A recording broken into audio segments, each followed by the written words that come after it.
એ વાત કહે છે કે દ્રષ્ટિના વિષયથી જો તો પર્યાય દ્રવ્યને અડતી નથી એવો શુદ્ધાત્મા ઉપાદેય છે એમ. આ રીતે પર્યાય વિશેષથી નહીં, પર્યાયના ભેદથી નહીં, ભેદને કાઢી નાખો, છોડી દો લક્ષમાંથી. આલિંગિત એવું શુદ્ધ દ્રવ્ય છે એવા અર્થની પ્રાપ્તિ થાય છે. અભિપ્રાયમાં એ વાત તો આવી જાય છે ને કે ભેદ હોય ત્યાં સુધી તો નિર્વિકલ્પ વસ્તુ અભેદ છે. અભેદમાં ભેદ કલ્પનાથી સમજાવવામાં આવે પણ ભેદ છે નહીં, કટકા થતા નથી એમાં. સોનું પીળું તે સોનું, ચીકણું તે સોનું, તો અહીંયા કઈ કટકા ન થાય. એ તો છે તો સમજાવવા માટે ભેદ કલ્પના કરે. આટલી સમજણ હોય ત્યારે તો દ્રષ્ટિનો વિષય થઈ જાય. 20મું બોલ. હવે 2 બોલ છે એ દ્રષ્ટિની પ્રધાનતાથી વાત કરી. હવે 20મું બોલ જ્ઞાનની પ્રધાનતાથી વાત કરે છે. દ્રષ્ટિપૂર્વક જ્ઞાન થાય ને થાય એમ, નહીતર તો એકાંત થઈ જાય. શાદવાદ સાથે સુસંગત એવી દ્રષ્ટિ પ્રગટ થાય. એ દ્રષ્ટિનો વિષય જયારે આવે દ્રષ્ટિમાં શ્રદ્ધામાં, ત્યારે સમ્યક જ્ઞાન પ્રગટ થાય છે. એ સમ્યક જ્ઞાન જેમ છે તેમ જાણે છે. દ્રવ્યને દ્રવ્યરૂપ ને પર્યાયને પર્યાયરૂપ જેમ છે એમ જાણે છે. લિંગ એટલે કે પ્રતિભિજ્ઞાનનું કારણ એવું જે ગ્રહણ એટલે કે અર્થાવબોધ સામાન્ય, તે જેને નથી તે અલિંગ ગ્રહણ છે. આ રીતે આત્મા દ્રવ્યથી નહીં આલિંગી તેવો શુદ્ધ પર્યાય છે એવા અર્થની પ્રાપ્તિ થાય છે. શું કહે છે કે લિંગ એટલે કે પ્રત્યભિજ્ઞાનનું કારણ. પ્રત્યભિજ્ઞાનનું કારણ એટલે કે જે ગઈકાલે મેં જોયા હતા એ જ ભાઈ આ છે. જે ગઈકાલે મેં જોયા હતા તેના તે ભાઈ આ છે, બીજા કોઈ નથી. જે ગઈકાલે મેં જોયા હતા તે પદાર્થ આ છે. ગઈકાલે જે મકાન જોયું તો તેનું તે આ મકાન છે. ગઈકાલે મોટર જોઈ હતી તેને તે આજે વર્તમાનમાં છે. પ્રત્યભિજ્ઞાન એટલે કે મતિ જ્ઞાનની ધારણામાં જે વસ્તુ હોય એને ફરીથી જોડરૂપ કરીને વર્તમાનમાં તેનું છે તેનું તે છે એવું જાણવું એને પ્રત્યભિજ્ઞાન કહેવામાં આવે છે. જાણેલાનું સ્મરણ રહી જાય અને સ્મરણ પછી પાછો 2 દી 4 દી 8 દી પછી એને સ્મરણ આવે તો એમ આવે કે આ તો 8 દી પહેલા જે ભાઈ જોયા હતા તેના તે આ ભાઈ છે, મને 8 દી પહેલા મળ્યા હતા એમ. અથવા હું આ લતામાં ગયો હતો અને 8 દી પહેલા આ જ ટાવર હતો અને આ ટાવર છે એ આજે પાછો મેં જોયો. એનું નામ પ્રત્યભિજ્ઞાન. જાણેલા પદાર્થને વર્તમાનમાં જોડરૂપ જ્ઞાન કરીને એને જાણવું તેનો તે, એનું નામ પ્રત્યભિજ્ઞાન કહેવામાં. પ્રત્યભિજ્ઞાન આ જીવનમાં હોય પણ આગલા જીવનનું પ્રત્યભિજ્ઞાન આ જીવનમાં એ જાતિ સ્મરણ થાય તો થાય, તો થાય, નકર ન થાય. જે હું ભાવેદેમાં હતો તેનો તે હું છું, એ તો જાતિ સ્મરણ જ્ઞાન થાય એને થાય એમ. લિંગ એટલે કે પ્રતિભિજ્ઞાનનું કારણ એવું જે ગ્રહણ એટલે કે અર્થાવબોધ સામાન્ય. અર્થાવબોધ કયો તો પહેલા ગુણભેદ, પછી અર્થાવબોધ વિશેષ પર્યાય કહી હતી, હવે અર્થાવબોધ સામાન્ય એટલે દ્રવ્ય. તેનું તે તેનું તે તેનું તે. આપણે આ અદ્વિતીય ચક્ષુમાં આવે છે ને કે આત્મા અનન્ય છે, તેનો તે તેનો તે. મરીચીના જીવમાં જે ભગવાન મહાવીરનો આત્મા હતો તે મહાવીરના ભાવમાં પણ તેનો તે આત્મા છે. આત્મા બદલતો નથી, પર્યાય બદલે છે પણ આત્મા બદલતો નથી. તો સામાન્ય વસ્તુ જે છે તો તેની તે તેની તે તેની તે છે, અનંત અનંત. તો કહે છે કે હવે આ જે સામાન્ય આત્મા છે એ સામાન્ય આત્મા એ પણ લિંગ છે. કેમ કે પર્યાયથી તે ભેદ કર્યો. એને પર્યાય જે પ્રગટ થાય છે એ જ આત્મા છે, એને અડતો નથી, એને દ્રવ્ય અડતું નથી. કેમ કે પર્યાય તે આત્મા અટાણે એટલા માટે કેવું છે કે પર્યાયમાં આનંદ આવે છે. આનંદનું વેદન પર્યાયમાં થાય છે. ઓલા સામાન્યમાં દ્રવ્યનું તો વેદન થતું નથી અને મારે તો આનંદનું કામ હતું એટલે મારા માટે તો જે પર્યાય પ્રગટ થઈ એટલો જ આત્મા. જેટલું સુખ આવ્યું તેટલો આત્મા. એમ પર્યાયને અહીંયા આત્મા કેવો છે. જ્ઞાન પ્રધાન કથનમાં પર્યાયને આત્મા કહેવાય, દ્રષ્ટિ પ્રધાન કથનમાં ત્રિકાળી દ્રવ્યને આત્મા કહેવાય. એમ આ જાણવાનો વિષય દ્રષ્ટિપૂર્વક જ્ઞાન થાય છે ત્યારે પર્યાયમાં આનંદ આવે છે. તો એ સમ્યક દર્શન તે આત્મા, સમ્યક જ્ઞાન તે આત્મા, મારે તો એનું કામ હતું એમ. લિંગ એટલે કે પ્રતિવિજ્ઞાનનું કારણ એવું જે ગ્રહણ એટલે કે અર્થાવબોધ સામાન્ય તે જેને નથી, એટલે સામાન્યનો પણ ભેદ તું લક્ષમાં લેમાં એમ, અને અનુભવ થયો અને જે પર્યાય પ્રગટ થઈ તેટલો આત્મા એમ. કેમ કે ઓમાં આનંદ ભેરો છે, પણ આનંદ મને વેદનમાં નથી આવતો. મારે કામ આનંદના વેદનનું, એ મારે કામ છે. 1,00,000 પાઉન્ડ ડિપોઝિટ પડ્યા હોય બેંકમાં, પણ આજે 500 પાઉન્ડ તમે ડ્રો કર્યા તો 500 પાઉન્ડની જ વસ્તુ લઈ શકાશે. ઓલા જે પૈસા પડ્યા છે એનો કઈ ઉપયોગ તો નથી. પછી એ પૈસા હોય તો ઠીક ને ન હોય તો ઠીક. માટે 500 પાઉન્ડ ડ્રો કર્યા તો આજે 500 પાઉન્ડની વસ્તુ આપણે લઈ લ્યો તો એટલો જ ઉપભોગ થાય. જેટલો તમે 500 પાઉન્ડની વસ્તુ લ્યો એટલો ઉપભોગ થાય ને. તો જેટલી દ્રવ્યને અવલંબે પર્યાય પ્રગટ થઈને આનંદ આવ્યો, જેટલી માત્રામાં આનંદ આવ્યો એટલો આત્મા. પછી વધારે આનંદ આવ્યો તો એ આત્મા. મારે તો એ આનંદનું કામ છે. એટલે પર્યાયને અહીંયા આત્મા વેદનભૂતની અપેક્ષા એ કહેવામાં આવે. વેદાય છે પર્યાય, ભોગવટો પર્યાયનો પર્યાયમાં થાય છે, ત્યારે ભોગવટાની મુખ્યતાથી પર્યાયને આત્મા કહેવાય. એટલે કે અર્થાવબોધ સામાન્ય તે જેને નથી તે અલિંગ્રહણ છે. આ રીતે આત્મા દ્રવ્યથી નહીં આલિંગિત, દ્રવ્યને પર્યાય અડતી નથી. ઓલી દ્રવ્યને પર્યાય અડતી નથી, હવે પર્યાયને આ દ્રવ્ય અડતું નથી. સામસામું આલિંગિત એવું શુદ્ધ પર્યાય છે, એવા અર્થની પ્રાપ્તિ થાય છે. શુદ્ધ પર્યાય તેટલો આત્મા છે બસ. કેમ કે મારે તો પર્યાયમાં આનંદનું કામ હતું ને આનંદ આવ્યો એટલો આત્મા છે. ત્રિકાળી દ્રવ્ય સામાન્ય છે એમને એમ છે, પણ મને કઈ વેદાતો નથી, માટે એ મને અડતો નથી. એ દ્રવ્ય અડતો નથી મને, માટે હા એમ ઉપચારથી કહેવાય. ઉપચારથી કહેવાય. અભેદ નહીં, એ આત્માનું વેદન છે એમ કહેવાય. અભેદ નહીં, આત્મા આત્માને વેદે છે, અને ભેદ નહીં એના પરિણામ વેદાય છે, દ્રવ્ય વેદાતું નથી. આત્મા આત્માનો અનુભવ કરે છે એમ કહેવાય. લ્યો 20 નો થયો, 8:45 થયા, 3 બોલ પૂરા થયા. જો આનો ખ્યાલ નહીં આવે તો એને કાં તો એ દ્રષ્ટિના વિષયના એકાંતમાં ખેંચાઈ જશે, અને કાં આ પર્યાયથી સહિત આત્મા છે એ જે વ્યવહારની વિષય છે એને નિશ્ચયની વિષય બનાવી દઈએ તો પણ દ્રષ્ટિ ખોટી થઈ જાય. એટલે બહુ જરૂરની આ વસ્તુ છે. સમજી ગયા?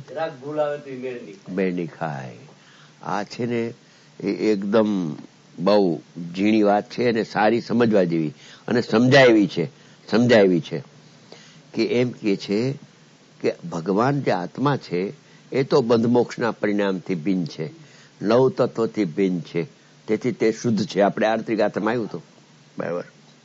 તો એવો જે શુદ્ધ આત્મા છે એ શુદ્ધ આત્માનું આત્મા અવલંબન લે છે, એટલે પરિણામ ત્રિકાળી દ્રવ્યનું અવલંબન લેવા જાય છે અને એમાં એકાગ્ર થાય છે. પરિણામ એમાં દ્રવ્યમાં એકાગ્ર થાય છે. એકાગ્ર એટલે એકને અગ્ર કરીને એમાં સ્થિરતા ધ્યાનમાં. તો એ જે ધ્યાન પ્રગટ થયું એ ધ્યાનનું ધ્યેય તો ધ્રુવ ભગવાન છે, ધ્રુવ આત્મા જ ધ્યેય છે. અને એ ધ્રુવનું જે ધ્યાન કરે છે એ પર્યાય છે, એ પર્યાયનું નામ ધ્યાન. પર્યાયનું નામ કહેવાય ધ્યાન. જેમ પાડાનું કોઈ ધ્યાન કરે તો પાડાને કહેવાય ધ્યેય. અને ધ્યાન જે પર્યાય થાય કે હું પાડો છું એવા જે પરિણમન થયું. તમે આની કોઈ બેસો જરાક, આમ મારે આનું ડોકું નડે જરાક, લાંબો છે.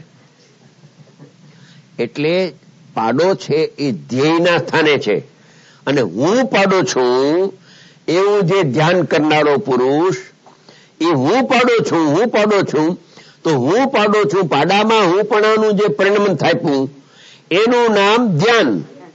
અને પાડો છે તે ધ્યેય. હવે જ્યાં સુધી હું પાડો છું એવા વિકલ્પ દ્વારા પાડાનું ધ્યાન કરતો હતો ત્યાં સુધી પાડો ભિન્ન, ધ્યેય અને ધ્યાન ભિન્ન રહેતું હતું. સમજી ગયા? પણ ધ્યાન કરતા એવો કાળ આવી ગયો કે હું તો પાડો જ છું. આ પાડો અને હું ધ્યાન કરનારો એમ ન રહ્યું, એમ છૂટી ગયો, પાડો સહજ થઈ ગયો. સાહેબ પાડો જ છું, પાડો છું ઈ જ. પાડો નિર્વિકલ્પ, હા. પાડો છું એ નિર્વિકલ્પ, આ નિર્વિકલ્પ. અને પાડાનું ધ્યાન કરતો તો ત્યાં સુધી સવિકલ્પ. આ સવિકલ્પ હતો અને ઈ પોતાની જુદો ખ્યાલમાં લેતો હતો. હા, ધ્યાન કરનારો જુદો અને ધ્યેય જુદું, એમ બે પણ થતું હતું. આ બે પણ હતો. સમજાય છે? હા. બે પણ હતું. બે પણ હતો. ત્યાં સુધી હું પાડો છું એવો એને નિર્વિકલ્પ અનુભવ નતો થતો. હા, હા. કારણ કે હું અત્યારે પુરુષ છું પણ પાડાપણે મારે અનુભવ કરવો છે એમ બે વસ્તુ. હું મનુષ્ય છું અને હું પાડાનું ધ્યાન કરું છું, મારે પાડું થવું છે. હાજી. હું મનુષ્ય છું છતાં મારે મનુષ્ય રહેવું નથી, મારે તો પાડો થવું છે. હવે પાડો થવું હોય, આ શાસ્ત્રમાં છે હો. પાડો થવું હોય તો એને પાડાનું ધ્યાન કરવું જોઈએ. સમજી ગયા? પાડાનું ધ્યાન જ્યારે કરે, ધ્યાન કરે શરૂઆતમાં, ત્યારે તો હું મનુષ્ય છું ને આ પાડાનું રૂપ, હાજી. પાડો ચિત્રે પાડો, આ પાડો છું, આવું થવું છે. સમજી ગયા? અને કાં પાડાને સામે રાખે, કઈક ધ્યેય રાખવું જોઈએ ને. ખૂબ પડે. હા, હે? બદલે. તો મારે પાડું થવું છે, હું છું મનુષ્ય પણ મારે તો પાડું થવું છે. હવે પાડાનું જયારે ધ્યાન કરે છે ત્યારે ધ્યાન કરનાર અને ધ્યેય ત્યાં સુધી જુદું છે, ત્યાં સુધી તો વિકલ્પ છે. ધ્યાન કરનારો પુરુષ જુદો અને ધ્યેય જુદું. સમજી ગયા? હવે જયારે એ પાડાનું ધ્યાન કરતા કરતા કરતા કરતા કરતા વૃત્તિ એવી થઈ જાય છે, વૃત્તિ એની એવી થઈ જાય છે, તદાકાર પાડામય એવી થઈ જાય છે કે મનુષ્ય પર્યાયનું વિસ્મરણ થઈ જાય છે અને હું તો પાડો જ છું. ખલાસ. હવે હું પાડો છું પછી એ ધ્યાન કરવાનું છોડી દે છે, ધ્યાન છૂટી જાય છે. ધ્યાન છૂટી જાય છે, ધ્યાન રહેતું નથી. કેમ કે ધ્યાન અને ધ્યેય બે એક થઈ ગયું, એક થઈ ગયું. ધ્યાન કરનાર અને ધ્યેય જુદું રહ્યું નહીં. હવે ધ્યેય કહો કે ધ્યાન કહો કે ધ્યાતા કહો, હું તો હું પાડો જ છું, પાડો છું. એવો એને નિર્વિકલ્પ અનુભવ થાય છે. એ તથા પ્રકારનો નિર્વિકલ્પ હો, ઓલો વિકલ્પ છૂટી જાય છે. આ વિચારવા જેવું છે હો. સાચી વાત છે. આ જ છે ધ્યાન કરતા કરતા પોતે જે છે એ છૂટી જાય છે અને ધ્યાન રૂપ પોતે જેવો છે ધ્યેય એટલે આજે અમારા બેને પ્રશ્ન કર્યો ને, એવા પ્રશ્નો મારી પાસે ઘણા આવ્યા હતા. હમણાં હું ગયો તો ફિરોઝાબાદ, એટલે ફિરોઝાબાદ એટલે જયપુરથી આગ્રા ને આગ્રાથી ફિરોઝાબાદ છેટું છે. અને ત્યાં એક આપણે મોટું મંદિર છે, કરોડ રૂપિયાનું, છદામીલાલે કરેલું, છદામીલાલનું ખૂન થઈ ગયેલું, આપણે જૈન છે. અને અમે એને ત્યાં ઉતર્યા હતા. તો શિબિર હતી, એટલે વાંચનમાં આ વિષય મેં થોડોક મૂક્યો, બહુ એકદમ વિસ્તારથી નહોતો કર્યો. કે મેં કહ્યું કે જ્યારે સમ્યક એકાંતનું અવલંબન થાય છે ત્યારે અનેકાંતિક જ્ઞાન સાથે પ્રગટ થાય જ છે, એમાં એકાંતનો દોષ કોઈ લાગતો જ નથી. કેમ કે જ્યારે ધ્રુવ પરમાત્માનું ધ્યાન આત્મા કરે છે ત્યારે એ ધ્રુવનું ધ્યાન કરે છે ત્યારે ધ્રુવ તો પર્યાયથી રહિત જ છે, પર્યાયથી રહિત એવા ધ્રુવનું ધ્યાન કરે. પણ જ્યારે એ ધ્યાન કરે તો કરનાર છે પર્યાય, પણ જ્યારે એ ધ્યાન ધ્યેયમય થઈ જાય પરિણામ, ત્યારે ધ્યાતા ધ્યાન ને ધ્યેય એવો ભેદ છૂટી જાય છે. જ્ઞાતા જ્ઞાન ને જ્ઞેયનો ભેદ છૂટી જાય. એમ જરાક થોડીક વાત એક થોડીક જ કરી. એમાં એક બાઈ બેન સમજી ગયા, ગામડેથી આવ્યા હતા, છેટેથી 4-5 બહેનો આવ્યા હતા. એને પકડી લીધું. એ વાંચન પૂરું થયા પછી એને માગણી કરી કે આ વિષય અમારે સમજવો છે, અમારે કઈ બીજું સમજવું નથી, તમે સમજી ગયા? કેમ કે આટલું ફરીથી નહીં, પણ મેં કહ્યું જ નહોતું, ખાલી ઈશારો કર્યો હતો. ઈશારો કર્યો હતો કે ધ્યેયનું ધ્યાન કરતા જ્ઞાનનું જ્ઞેય સરસ થાય છે, તે પર્યાયથી રહિત એ શ્રદ્ધાનમાં આવે છે, અને પર્યાયથી સહિત હું છું એવું જ્ઞાનમાં જ્ઞેય થઈ જાય આખો આત્મા. પછી એ બહેનો આવ્યા અને ભાઈ એને એવી પકડ કરી લીધી, જબરજસ્ત પકડ કરી લીધી. પછી તો આવા પ્રશ્નો તો ઘણા વખતથી મને સામે આવ્યા કરતા હોય, તમે જે પ્રશ્ન કર્યો. હવે આ પાડાનું ધ્યાન, પાડાનું દ્રષ્ટાંતથી તમને બરાબર સમજાઈ જશે, બેસી જશે ધ્યેય અને જ્ઞેય, કે એ હું પાડો જ છું, નિર્વિકલ્પ થઈ ગયો. પછી હું ધ્યાન કરનારો અને હું મનુષ્ય ને આ કઈ રહ્યું નહીં, ખલાસ. પછી તો એવે રવાડે ચડી ગયો કે મને આ બારમાંથી નીકળી શકતો નથી, આ બાર મોટું કરાવો. એને જમવા બોલાવે છે ત્યારે કે આમાંથી હું નીકળી શકતો નથી, કેમ કે હું તો પાડો છું, મારો શિંગડા. મોટા છે. સમજી ગયા? કેમ કે એમાં નિર્વિગમ થઈ ગયો ને, એને શંકા નથી કે હું કથનચિત મનુષ્ય ને કથનચિત પાડો, એમ શંકા નથી, નિષેધ થઈ ગયો. હા, કે જમવા ટાણે હું અહીંથી નીકળું ને પછી અંદર આવી ત્યારે પાડો થઈ એવું પણ નથી. પછી ગામમાંથી માણસોને બોલાવ્યા કે આને સમજાવો, આને ભૂત ભરાઈ ગયું છે કે હું પાડો છું. પાડો તો છે નહીં, આપણે બધા જોઈએ છે કે મનુષ્ય છે, પાડો તો છે નહીં, છતાં એને ભૂત ભરાઈ ગયું છે. પછી એક સમજાવવા આવ્યા, બે સમજાવવા આવ્યા, પાંચ, એમ સમજાવતા એક ભાઈ આવ્યા સમજાવવા. તો એને કહાથી સમજાવું, બીજું તો કઈ, એને એમ કહી કે તું મનુષ્ય છો તો માનશે નહીં, તો એ તો કઈ હું પાડો જ છું. તો કે ભાઈ તમે પાડો છો, બરાબર છો ને? પાડા તો પાડો થઈ ગયો છે, પાડો જ છું કે થઈ ગયો નહીં, પાડો જ છું. પાડો જ છું. હા.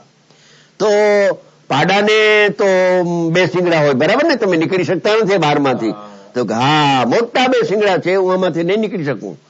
તો કે જો તમારો જરાક હાથ લઈ અને આમ ફેરો તો, સમજી ગયા? પછી એનો હાથ એ નતો લેતો કે જરાક તો આમ મદદ કરી, પછી આ બીજો શિંગડા તો નથી, શંકા પડી ગઈ, જરાક શંકા પડી.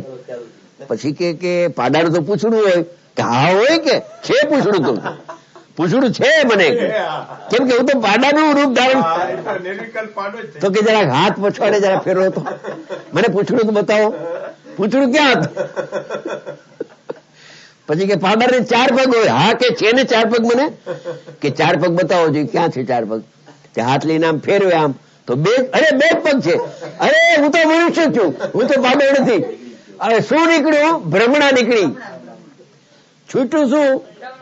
કેવળ ભ્રમણા ગઈ કે નહીં? મનુષ્ય તો બની ગયો તો પહેલેથી, મનુષ્ય તો હતો જ. મનુષ્ય ક્યાં થવું છે? મનુષ્ય તો હતો જ. તો જે આ પાડાની માફક ગાંડો બહીને આપણે બધા ગાંડા બહીના છીએ. હું પુરુષ છું, સ્ત્રી છું, આપણે ગાંડા છીએ. ગાંડ પણ છે, હાવ ગાંડ પણ 100%. હું આ પુરુષ છું, આત્મા છે એ ભૂલી ગયો ને હું પુરુષ છું. એ પાડાની જગ્યાએ છે.